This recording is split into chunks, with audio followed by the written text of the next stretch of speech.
Donc, dans ce deuxième message, si on allait regarder un petit peu plus en profondeur, quelles sont les luttes, quelles sont les ombres de ce centre et quels sont ses dons? Parce qu'évidemment, il y a des dons et il y en a pas mal, contrairement à ce qu'on pourrait imaginer. Donc, dans les luttes, dans les conflits, dans tout ce qu'on se dit, oh là là, c'est nul d'avoir un centre-tête ouvert, il peut y avoir un manque de concentration. On peut être distrait, bah oui, normal, parce que évidemment, comme il y a plein d'énergies qui passent, des énergies mentales, et puis qui font que, bah, du coup, ça, on les capte, on les amplifie, et ça entraîne en fait notre attention euh, ailleurs que ce qu'on est en train de faire. Donc, on peut avoir voilà, cette perte de concentration plutôt qu'un manque de concentration. Vous êtes en train de faire quelque chose et pouf, d'un seul coup, vous êtes happé par une pensée, une inspiration. Et voilà, c'est un petit peu de se dire, ah là là, je suis en train de faire quelque chose et je passe à autre chose. Donc, c'est de se dire que quand on a ce centre-tête qui est donc blanc, on ne peut pas se fier à son esprit. Parce que, comme je vous disais dans le premier message, il n'est pas conçu pour retenir les choses. Donc, en fait, il y a des choses que vous pouvez dont vous pouvez ne pas vous souvenir. C'est-à-dire que vous pouvez très bien avoir des souvenirs de quelque chose, et puis, en fait, il y a des choses où vous ne vous souvenez pas. Et on peut, du coup, à partir de ça, avoir cette super histoire qu'on se raconte dans les schémas narratifs de penser qu'il y a un truc qui cloche chez vous, quoi. Vous savez plus où vous avez mis vos clés. Vous parlez de quelqu'un et puis vous savez plus son prénom. Mais le truc qui bloque, vous savez plus, quoi. Ou vous avez une idée, puis pouc, elle s'en va. Ou vous savez plus ce que vous voulez dire. Oh bah tiens, j'étais en train... Bah merde, je sais plus ce que je voulais te dire. Eh bien, j'ai une bonne nouvelle pour vous. Ce n'est pas forcément Alzheimer. C'est qu'il y a toute cette ouverture avec cette absorption et qu'il y a toujours ce conditionnement derrière d'avoir ces satanées réponses. Il y a vraiment tout ce travail d'observation par rapport aux personnes qui vous entourent. Et voilà, est-ce que vous allez capter? Je vous parlais du doute là dans le café, mais c'est valable pour tout. C'est vous allez discuter avec quelqu'un qui vous dit ah là là, moi je travaille avec cette coach, elle est géniale parce que si ça, pouf, vous tout de suite vous dites ah tiens, ce serait peut-être bien que je travaille avec elle. En fait, vous captez, vous amplifiez juste la pensée de votre copine, quoi. Et ça peut être, en fait, c'est comme si votre esprit, il était trimballé par le vent, vous voyez, ça bouge tout le temps. Vous allez au restaurant, vous voulez manger, je sais pas moi, une côte de bœuf, et puis finalement, la personne qui est en face de vous, ou la personne qui est à la table à côté, elle choisit autre chose. Vous avez jamais remarqué? Alors moi qui ai un centre-tête ouvert, ça, combien de fois ça m'arrive? Je sais pas quoi choisir, j'ai pas d'idée. Et en fait, je regarde les tables à côté, je me dis, oh tiens, ah oui, tiens, ils ont pris ça, ah ils ont pris ça. Ou alors même, je le vois pas, et je prends la même chose. Et c'est qu'au moment où ils passent leur commande, et moi je commande mon truc, et ils amènent les assiettes en même temps, et purée la vache, on a la même chose. Ça m'arrive très souvent. Ou alors, voilà, si c'est quelqu'un qui est face à vous, vous pouvez aussi vous laisser influencer par son choix. Ah bah tiens, moi je vais prendre ça. Puis vous vous retrouvez avec, je sais pas moi, une saucisse aux lentilles, alors que vous étiez venu pour manger une côte de bœuf, quoi. Le côté l'arrive, vous dites, c'est pas ça que je voulais manger. Parce que vous avez capté et amplifié la pensée, l'idée, l'inspiration de quelqu'un d'autre. Ok? Ça peut même être, vous êtes entrepreneur, et vous discutez avec une de vos amies, puis qui dit, en fait, moi j'arrête l'entrepreneuriat, et elle est entrepreneur aussi. Non, j'arrête l'entrepreneuriat, je repars dans le salariat, c'est beaucoup plus sécure, j'arrête mon entreprise. Et là derrière, qu'est-ce que ça vous amène?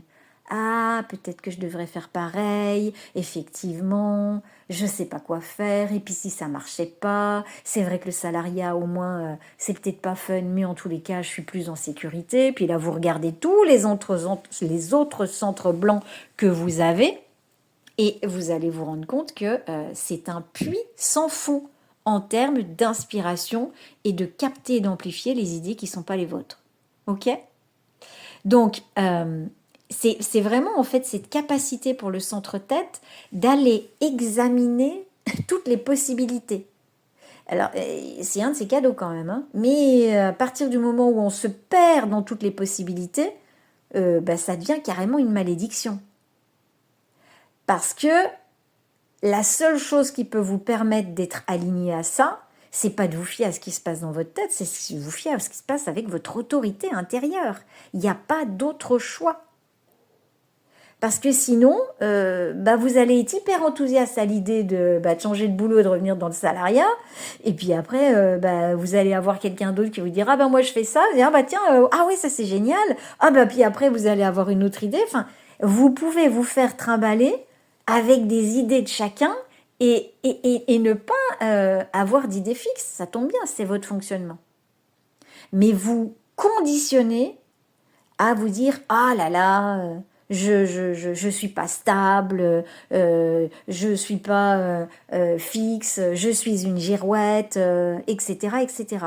Et les autres, à l'extérieur, peuvent vous considérer aussi comme quelqu'un qui est pas stable, comme quelqu'un qui est étourdi, comme quelqu'un qui a pas de fondement. Et donc, c'est de comprendre que vous ne pouvez pas compter sur votre esprit pour être cohérent, parce que vous n'êtes pas conçu pour ça. Ok ? Donc, ça peut même être de vous laisser en fait désorienter par des choses hyper banales dans votre quotidien.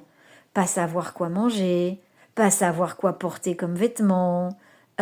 Si vous avez, je sais pas moi, une présentation, une conférence, un discours à faire, qu'est-ce que je vais raconter, rédiger des publications, je sais pas quoi dire. Et en fait, il y a toujours ce truc de j'en sais rien. Et de comprendre que vous ne pouvez pas vous tourner en fait vers votre esprit pour avoir des informations fiables, puisque dès que vous tournez la tête et que vous êtes face à quelqu'un d'autre, il y a d'autres choses. Donc, c'est un petit peu comme quelqu'un vous pose une question. Et vous savez, dans la nuit, vous roulez dans la nuit, les pleins feux, et puis poum, en fait, en plein milieu de la route, il y a un cerf, il y a un animal qui avec des yeux, on voit ça dans les dessins animés, des yeux. Qu'est-ce qu'il y a en pleine nuit, là? C'est un peu la même chose. On vous pose une question, et vous ne savez pas quoi répondre. En fait, j'en sais rien. Ou alors, vous vous souvenez pas. J'en sais rien.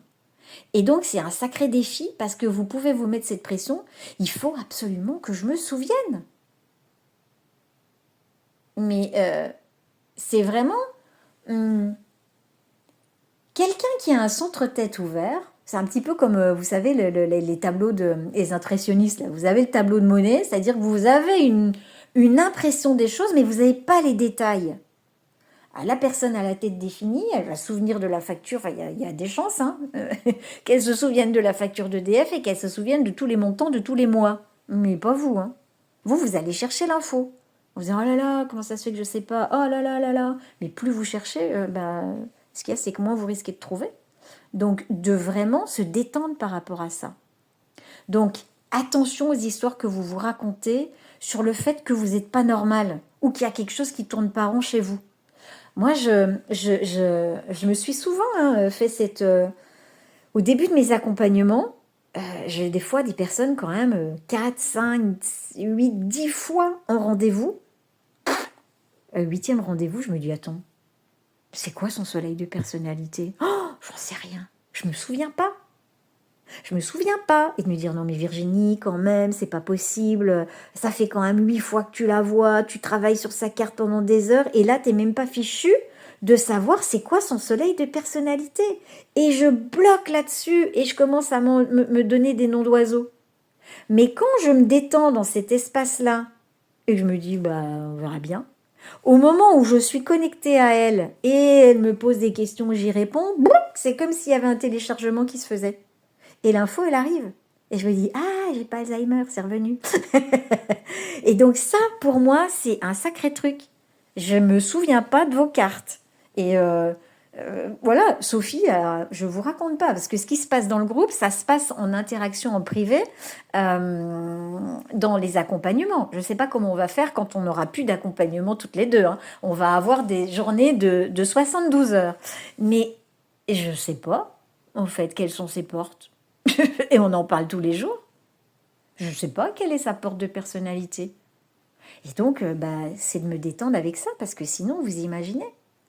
Et ce qui est assez aussi intéressant à observer, c'est aussi en tant que femme.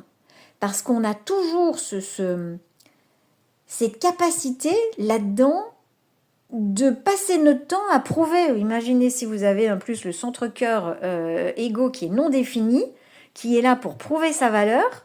Vous pouvez passer votre temps à prouver que vous allez bien en surcompensant. Non, non, je suis pas bizarre, je suis normale et je vais te le prouver. Et donc, c'est là où on devient des Wonder Woman. Pourquoi? Pour montrer qu'on est capable. C'est toujours, là en ce moment, on a la porte 36 dans les transits, qui est quand même cette inadéquation mentale, cette insuffisance mentale, cette peur de ne pas être à la hauteur des expériences. Si vous êtes submergé en fait par des personnes qui vous amènent beaucoup de questions, et que vous avez l'impression que toutes ces informations qui vous arrivent, c'est un petit peu comme si elles vous martelaient la tête et que vous ne savez pas quoi dire quand on vous pose la question, mais vous pouvez en fait, en plus par une énergie de transit, toujours avoir l'impression que vous n'êtes pas à la hauteur. Et donc, dites-vous bien que dans ce centre-là, vous êtes toujours impressionnable parce que vous allez absorber les pensées des autres comme si c'était les vôtres. Alors imaginez les enfants qui absorbent les pensées des parents, des profs, de la communauté, et qui ne comprennent pas leur fonctionnement. C'est ce qui s'est passé pour nous.